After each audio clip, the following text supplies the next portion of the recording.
Gera, kai gali plačiai ir drąsiai šypsotis. Gera, kai žinai, kad gali mėgautis įvairių maistų, o ne tuo, kurį pajėgsi sukramtyti. Tad tęsiame pokalbį su Tarptautinio implantologijos centro MIR specialistais apie vieną pažangiausių prarastų dantų atstatymo būdų – dantų implantacijos procedūrą.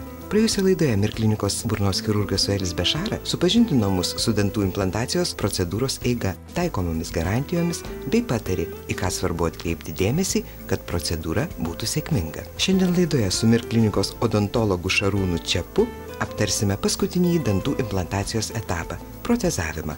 Sužinosime, kokios alternatyvos siūlomos pacientams, bei pamatysime mūsų projekto dalyvės Viktorijos šypseną prieš ir po gydymo MIR klinikoje. Na, o dabar gydytojo odontologo klausėme, kiek turi praeiti laiko nuo danties implanto įsriegimo, kad būtų galima pradėti protezavimo procedūrą. 3-4 mėnesiai yra skirti tam, kad implantas prigytų, arba kitaip tariant, suaugtų su kauliniais audiniais, susidarytų jungtis ir implantas būtų nebepaslankus. Tada galima jį apkrauti krūviu arba protezuoti. Jeigu mes implantą apkrauname arba suprotezuojame anksčiau negu buvo suplanuota, tada yra labai didelė tikimybė, kad implantas gali neprigyti. Tiesiog jisai gali pasidaryti paslankus arba kitaip tariant gali gautis reimplantitas. Tokiu atveju reikia pašalinti implantą, laukti vėl, kol užsidarys žaizda ir visą procesą pradėti iš naujo. Protezavimas. Kam jis reikalingas? Protezavimas yra reikalingas tam, kad gautumėm pilną dantį.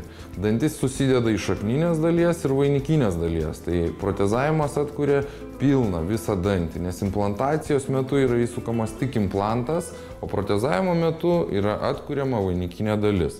Vainikinė dalis gali būti pagaminta iš 2 medžiagų pagrinde. Tai yra metalo keramika, kada yra pagrindas metalinis ir ant viršaus yra užkepama keramika, arba bemetalė keramika, kada metalo jau nėra visai toj konstrukcijai. Bemetalė keramika yra dažniausiai siūloma ir rekomenduojama daryti priekinius dantis, kur yra estetinė zona. Metalo keramika yra daroma krūminių dantų srityje. Automatiškai, aišku, kaina skiriasi. MIR klinikoje naudojamiems Megagen Anyreach implantams taikoma viso gyvenimo garantija.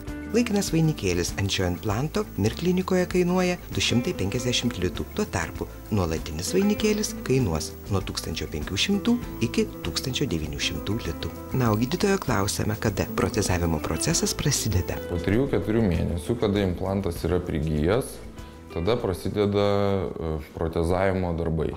Protezavimo darbai užtrunka apie mėnesį laiko. Yra nuimami atspaudai, technikas laboratorijoje pagamina dantuką, jis yra pamatuojamas ir jis yra galutinio seanso metu pricementuojamas burnoje. O kągi patartumėte tiems, kurie naujus dantis nori išsaugoti kuo ilgiau? Po implantacijos, po protezavimo, po estetinio plombavimo visada reikia valyti dantis, laiku kreiptis pas burnos higienistą ir reguliariai lankytis pas savo gydytoją odontologą. O dabar pamatysime mūsų projekto dalyvės Viktorijos šypseną prieš ir po gydymo MIR klinikoje. Viktorijai buvo atlikta daugelio procedūros nuo burnos higienos iki dantų implantacija su protezavimu. Štai mes matome Viktorijos burnos būklę prieš atvykstant į MIR kliniką ir kaip jinai išėjo su nauja gražia šypsena.